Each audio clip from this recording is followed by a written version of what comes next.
안녕하세요, 임소이고요. 오늘은 진대 방송을 해보려고 해요. 그래서 제가 여기 이제 대본을 써왔거든요. 할 말을 까먹을까봐. 되게 많죠? 뭔가 많죠? 엄청 많아. 저 오늘 이거 다 말하고 방송할 겁니다.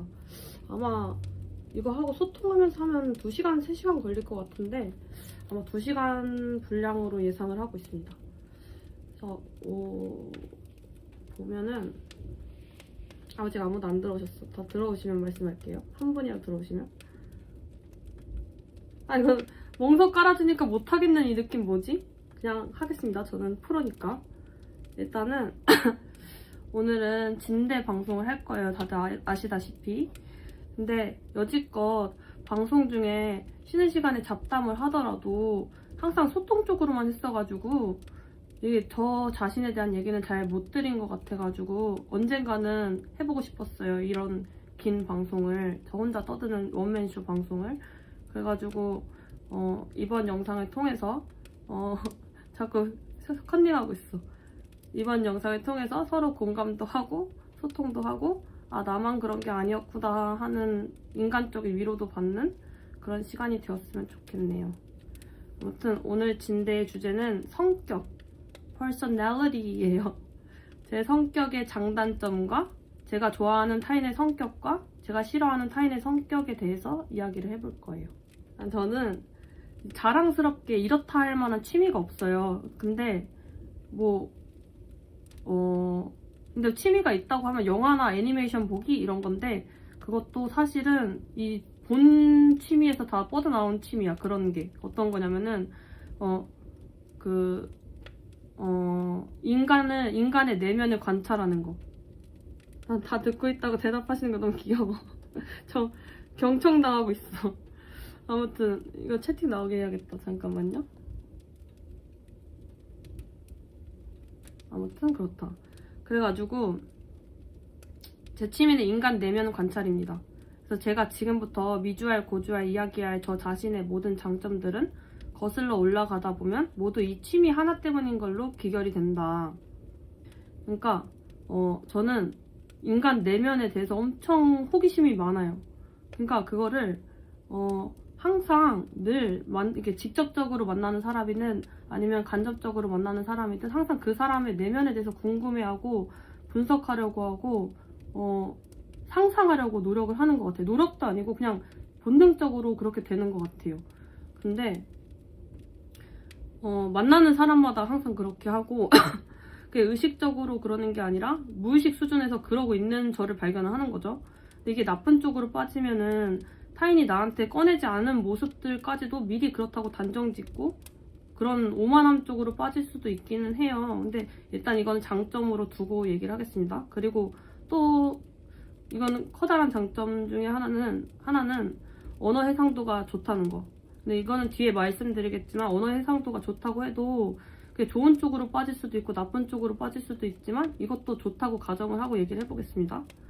근데 이거 미리 말씀드리지만 이제 앞으로 후술할 장점들은 저 혼자 생각해낸 게 하나도 없어요. 다 친구들이나 아니면 오빠나 아니면은 가족들이나 그런 거의 찐친들한테 물어보고 그때 물어보고 옛날부터 기록해왔던 것들을 다시 하나로 통합해가지고 풀고 있는 겁니다. 최초 공개. 그래서 제 첫 번째 장점은 욕망에 솔직하다는 거예요. 그러니까 이걸 말해준 해당 찐친 왈. 그냥 원하는 거를 당당히 원한다. 당연해 보이긴 하는데 나한테는 대단해 보인다는 것이다. 나는 욕구를 숨기거나 감추거나 아예 거세해버리는 경우가 많으니까 라고 말을 해줬어요. 그러니까 저는 뭔가 원하는 게 있으면은 그냥 다 말해버려요. 그냥. 근데 제가 좀 낯을 가린다고 했잖아요. 그러니까 뭔가 밍숭맹숭하고 원하는 거 잘 못 말할 것 같은 이미지긴 한데 좀 친해지거나 어느 정도 유대가 쌓이고 라포가 쌓이면은 그런 거는 잘 없는 것 같아요. 그냥 원하는 거는 그냥 솔직하게 말합니다. 그러니까 남들은 잘 말하는 걸 꺼려하거나 굳이 그렇게 말을 안 하는데 그걸 굳이 다 말을 해. 그냥 솔직하게. 그리고 너가 나한테 칭찬해줬으면 좋겠어. 나 오늘 이거 했는데 어때? 뭐 이렇게 한다거나 그냥 뭔가 당당하게 원하는 걸 말하는 것 자체가 대단해 보인다고 하더라고요. 그러니까 뭔가 그 친구는 뭔가 조심스러운 거예요. 그러니까 뭔가 나는 뭘 욕망해 이렇게 말을 하면은 그게 상대방한테는 부담이 될 수도 있는 일이잖아요. 내가 무언가를 원한다는 것 자체가 남한테는 뭔가 그걸 충족시켜주고 싶은 부담감을 느낄 수도 있는 일이니까 그 친구 딴에서는 어렸을 때부터 그거를 참는 게 습관이 되어 있는 것 같아요. 그 친구는. 그래서 뭐 사달라고 한 적도 없고 그 친구는 어렸을 때 떼쓴 적도 없고 아마 그렇게 큰 것 같아요. 근데 저는 아니에요. 뭐 갖고 싶으면 들어 누웠어요. 아무튼 이게 첫 번째 장점이었고요. 제 장점은 5가지가 있고 단점은 3가지를 가져왔습니다. 그 다음에 두 번째는 타인에 대한 포용력이 높다는 거라는데요. 그러니까 이게 이 친구 말 인간 내면에 대한 공부가 잘 되어 있음. 남들은 쉽게 받아들일 수 없는 부분도 인간은 원래 그런 거지. 이러면서 이런 스탠스가 가능하대요. 그러니까 자기가 상식이라고 부르고 편견이라 읽는 것에 얽매이는 사람들을 싫어해서 시야의 스펙트럼이 넓으면 그 호감이라고 하네요. 근데 이게 제가 제 취미가 인간 관찰인데다가 이해를 하면은 그 이해가 안 되는 사람에 대한 혐오감이 줄어들기 때문에 이해하려고 노력을 할 수밖에 없는 그런 시스템이어가지고 포용력이 넓어질 수밖에 없는 시스템인 것 같아요, 이거는. 그러니까 뭔가 저는 일기를 되게 많이 썼는데 아주 어렸을 때 기억하는 한 가장 어렸을 때부터 일기를 거의 맨날 써왔거든요. 그냥 일기가 뭐 오늘 하루 뭐 했다 이렇게 끝나는 게 아니라 오늘 한 잡생각에 대해서 물고 늘어져서 쓴다거나 그게 그런 습관이 있었는데 이 얘기 왜 나왔지? 다른 길로 썼어. 포용력이 높다. 그래서 뭔가 인간을 볼 때 좀 싫은 사람이 있으면 저 사람이 왜 저런 말을 했을까? 이런 걸 잘 고민하는 것 같아요. 그래서 이거는 좀 이따가 말씀드릴 건데 악플에 대해서 제가 느끼는 감정도 잘 타격이 없는 것도 이거랑 좀 맞닿아 있는 것 같기는 해요.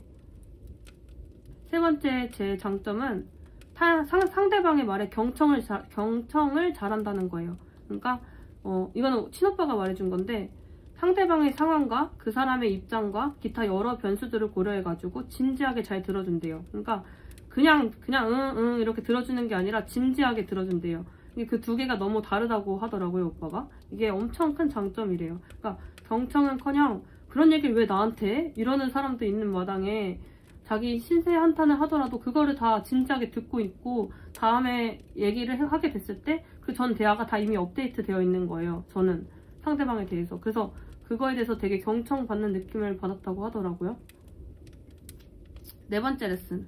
자기 감정 메커니즘을 메타적으로 인식함. 그러니까 감정이 올라오면은 내가 왜 이렇게 느끼지? 이렇게 바로 분석하는 습관이 있어서 감정이 휩쓸리는 시간이 짧아요. 그러니까 예를 들면은 누가 날카로운 말을 갑자기 하면은 그 순간에 기분이 잠깐 상할 수는 있지만 뭔가 이게 이런 감정을 느끼는 게 내가 약간 오늘 잠 못 자서 피곤해가지고 방어적으로 나오는 감정인가 보다 이렇게 생각을 한다거나 그래서 일단은 기분이 나빠도 말싸움으로 번지기 전에 일단 감정을 가라앉히는 선택을 한대요. 그리고 예시 2 악플 나왔다. 악플을 받으면 그 사람이 나한테 한 말 자체에 집중하기보다는 그 사람이 바라보는 내 모습에 대해서 생각을 해요. 그러니까 그 사람이 나에 대해 갖고 있는 정보량 같은 거를 이렇게 가늠해 보려고 하는 것 같아요. 근데 그 대부분 극히 적거든요. 근데 그 사람도 저에 대해서 알지를 못하니까 쉽게 미워하게 되는 거고 그런 생각을 하다 보면은 내가 저 사람이었어도 저 정도 정보량이었으면 나를 미워할 법도 하겠네 이렇게 납득이 되면서 흘려보내게 되는 것 같아요. 그러니까 그 사람이 악플로 공격한 그 대상이 실제 제 자신이 아니라 어떤 헝겊인형 같다는 느낌이 든달까요? 그러니까 뭔가 타격을 적게 받는 것 같아요. 근데 어떻게 보면 이거 자체가 방어기제일 수도 있겠죠. 이게 성격의 장점이 될 수도 있겠지만 세라운님 정리해줬어. 상황인식, 메타인지 통한 감정 파악 및 통제. 맞아. 속 시원해. 완전 속 시원하네요. 네 번째 장점 말씀드렸고요. 제 성격의 5가지 장점을 가져왔는데 그 중에 5번째 얘기입니다. 이건 뭐냐면은 가치관과 기준이 비교적 일관된다는 건데요. 그러니까 이해하려고 노력을 하지만 이해와 동의의 경계를 구분할 줄 알고 그 경계가 꽤 안정적이래요. 그러니까 예를 들면은 어떤 사람을 이해하려고 노력을 하지만 상대가 내 윤리 기준을 명백히 넘는 행동을 해요. 뭐 예를 들면은 거짓말을 하거나 뭐 악의를 뿜어낸다거나 그런 걸 한 번이라도 드러내요. 그러면은 단호하게 거리를 두는 편인 것 같아요. 그러니까 이해를 하되 동의나 수용은 별개라는 그 선이 되게 명확한 것 같아요. 그래서 한 번이라도 선을 넘었으면은 그러니까 마음에서 이미 영구 추방했어. 그러니까 여기 라이브 방송을 예로 들면은 영구 차단이죠. 그렇게 되는 것 같아요. 그러니까 마음을 닫아버려요. 약간. 그러니까 뭔가 타인에 대해서 이해하려고 하고 포용력이 넓은 것 같지만 이해랑 그 동의, 그 사람에 대한 무조건적인 동의 그런 거랑은 차원이 다른 것 같거든요. 그러니까 무조건 네 말이 맞다 이건 아니야. 그러니까 머리로 이해는 하되 가슴으로는 거리를 둔다. 그런 게 좀 있는 것 같아요. 내 성격의 단점 첫 번째 뭐냐면은 내가 만든 틀 자체에 강박을 느낀다 이거입니다. 근데 이게 뭐냐면은 요즘 제 MBTI에 대해서 회의감이 드는데 제가 ENTJ인데 ENTJ라고 나와요. 고등학생 때부터 ENTJ라고 나왔는데 ENT까지는 납득을 할 수 있겠어. 근데 연애를 할 때는 F 쪽으로 약간 치우치긴 하지만 저는 알아요. 제가 본질이 T라는 걸 알아요. 근데 J인지 P인지는 너무 헷갈려. 이게 검사하면은 이게 당연하다는 듯이 J가 우세해요. 이거 검사 결과로는 유료 검사도 그렇고. 근데 제가 그런 얘기를 한 적 있잖아요. J는 계획형이 아니라 통제형이다. 계획을 잘 짜는 게 아니라 상황이 자기 통제 밖으로 벗어나려는 것에 불안을 잘 느껴서 모든 것을 자기 통제하에 두려고 계획이라는 허상에 집착하게 되는 성격인 것이다 라고 했잖아요. 근데 그런 측면에서 보면 제가 J가 맞는 것 같아요. 항상 불안을 느끼고 항상 모든 걸 통제하려고 하고 몇 시에 어디에 있어야 되고 몇 시에 뭘 하고 있어야 되고 이게 항상 계획이 있거든요. 근데 이게 생활적이고 실천적인 면에서 보면 대문자 P 같아요. 그러니까 너무 세상 관대 내 실천에 있어서. 그러니까 계획은 항상 촘촘하게 있는데 실천은 현실적으로 설렁설렁 해치우는 느낌이라서. 그냥 두 번째 단점 갑니다. 이거 좀 심각한 단점이에요. 이거는 사람이든 물건이든 갖고 싶은 게 있으면 엄청나게 집착하며 괴로워한다. 이거 오빠가 말해준 거예요. 오빠가 말해준 거. 적당히 수용할 줄 알아야 하는데 엄청나게 집착함. 적당히 욕구를 거세하고 현재 상황에서 환경에 대해 수용할 줄 알아야 되는데 그 자세가 부족하다. 물건은 돈 없으면 알아서 안 사게 되겠지만 이게 그러니까 타인에 대한 집착이 문제인데 그 원인이 뭐냐 하면은 대인관계 경험이 적기 때문이래요. 그러니까 대인관계 경험이 많으면 많을수록 그에 비례해가지고 전체 그림을 보게 되잖아요. 근데 그 경험이 한 번뿐이다 만약에? 그럼 그 경험은 1분의 1이잖아요. 그러니까 그게 그냥 전부인 거예요. 그리고 근데 경험이 많아지면서 2분의 1, 3분의 1, 뭐 10분의 1, 뭐 n분의 1 이렇게 되면서 그게 정말 사소해지는 거지, 그 문제가. 아무튼 이제 세 번째 단점. 좋아하는 게 있으면 진짜 아주 질려버릴 때까지 한 번에 불태울 정도로 참을성이 없다. 그러니까 지연만족? 그딴 거 모른다. 근데 질릴 때까지 그 감정을 소모하는데 그 감정이 또 잘 소모도 안 돼. 그러니까 남들이 자신이 무언가를 좋아하는 감정에 5만큼 몰두한다고 치면은 저는 11, 아니 15까지도 집착을 하는 것 같아요. 누나 너무 귀요미예요.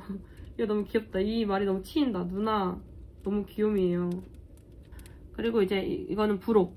이거는 중요한 거. 이게 더 중요해요. 앞에서 말한 것보다 이 말을 하고 싶어서 방송을 켰어요. 내가 좋아하는 성격과 싫어하는 성격. 이건 두 가지가 있어요. 내가 좋아하는 사람은 언어 해상도가 높은 사람. 그러니까 더 정확하게 말하자면은 언어 해상도가 높은데 그 언어 해상도가 높다는 게 어찌 보면 위험하게 흐를 수도 있는 특징이거든요. 남한테 상처를 줄 수도 있으니까. 근데 언어 해상도가 높은데 그 어찌 보면 위험하게 흐를 수도 있는 그 특성을 따뜻하게 발현시킨 사람이 너무 좋아요. 언어 해상도라는 주기가 있어. 여기로 이제 들어왔어. 언어 해상도 높아졌어. 근데 이제 두 가지 선택이 있어. 밝은 쪽으로 갈 거냐, 약간 흑화할 거냐.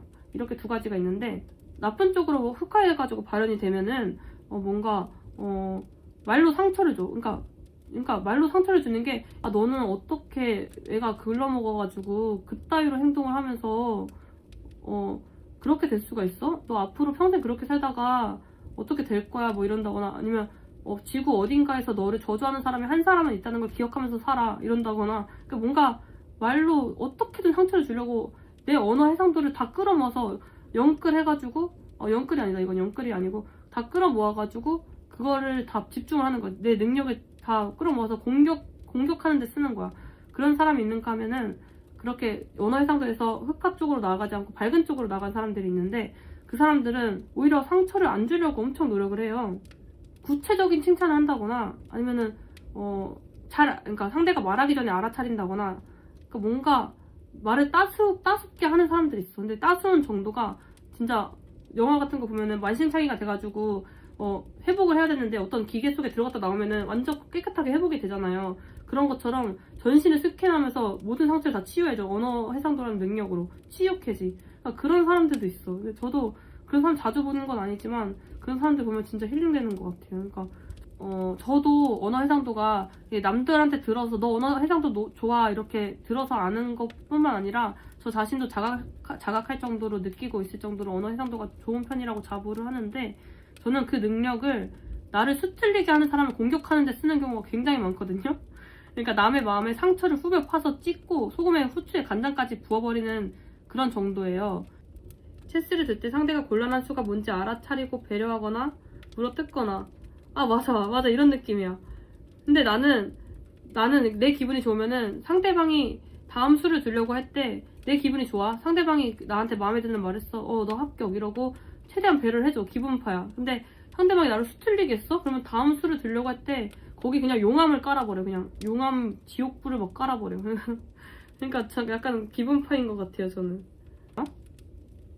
언어 해상도가 뭐냐면은 언어 해상도가 높다는 건 뭘까요? 그러니까 와닿지 않는 분들을 위해서 설명을 해보자면은 일단 컴퓨터를 예를 들면은 컴퓨터에서 수많은 폴더 중에 예를 들면은 애플이라는 폴더가 있고 그 안에 저장된 수많은 파일 중에서 A라는 파일을 찾아야 돼요. 그런 상황이야 만약에.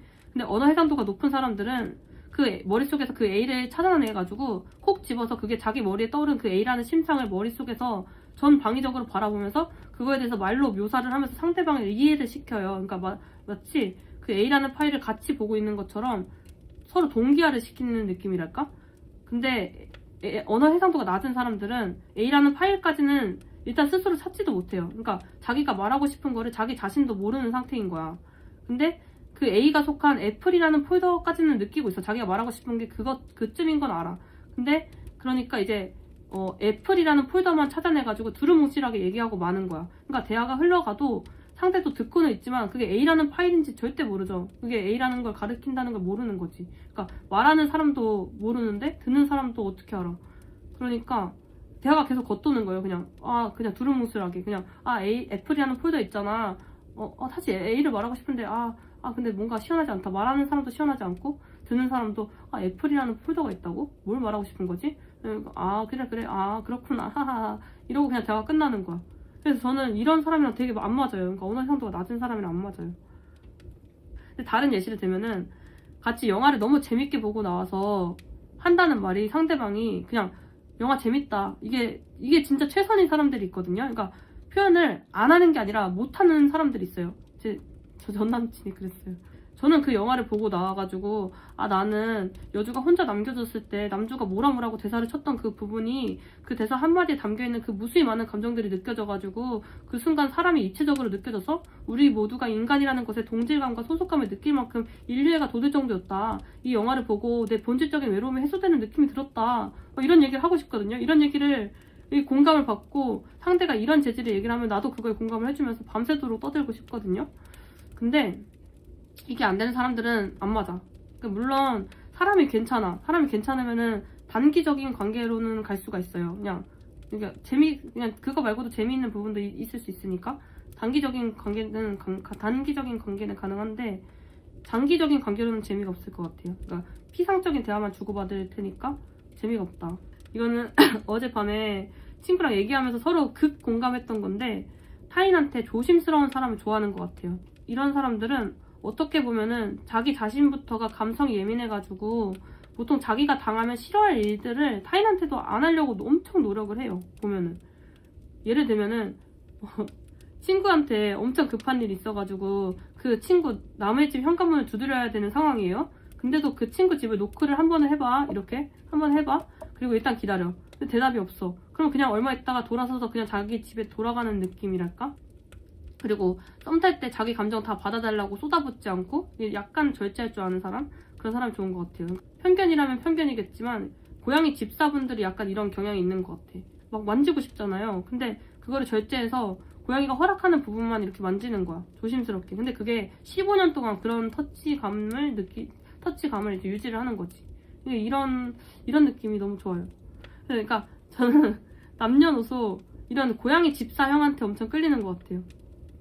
이 고양이 집사형의 반대 유형은 핏불테리어 견주이다. 뭐냐면은 자기 의도는 고의가 아니었고 그냥 친해지고 싶어서 그랬다. 그러는 부류. 그러니까 이거에 대해서 얘기를 나눴던 친구는 양서류를 되게 무서워한대요. 남자인데. 근데 그 두려움이 어디서 비롯되는 것일까 자기가 고찰을 해봤는데 어디로 튈지 모르는 양서류 특유의 예측 불가능한 오도방정? 그런 것 때문인 것 같다는데 아마 제가 피프테리어 견주로 비유한 부류에게 느끼는 불편함도 비슷한 맥락에서 비롯된 게 아닌가 생각이 듭니다. 오늘 할 말을 이렇게 다 써왔거든요. 이거 다 말했다 오늘. 보이나요? 보이나? 안 보이나? 밝아서 안 보인다. 할 말이 많았는데 다 써와서 다 썰을 풀어버렸습니다. 근데 라이브 다시 보기 올려놓을 거라서 나중에 짧으니까 보셔도 좋을 것 같아요. 아무튼 그렇다. 나 너무 만족스러웠어 오늘 발표. 약간 대본을 외울 시간이 필요했는데 아까 방송 끄고 6시에 방송 끄고 공부라만 끄고 나서 이제 1시간 정도 자고 2시간 동안 이걸 썼거든요. 이제 생각을 하면서 정리를 하면서 이제 다시 읽어볼 시간이 없었어요. 다 쓰자마자 9시가 됐기 때문에 이 영상이 제 마음에 든다면은 아마 수정을 해가지고 편집을 해가지고 가로 동영상을 올릴 수도 있을 것 같아요. 가로 동영상을 하면 이 옆에가 이렇게 제 얼굴이 크게 나오지 않을까요? 모르겠네. 어떻게 할지.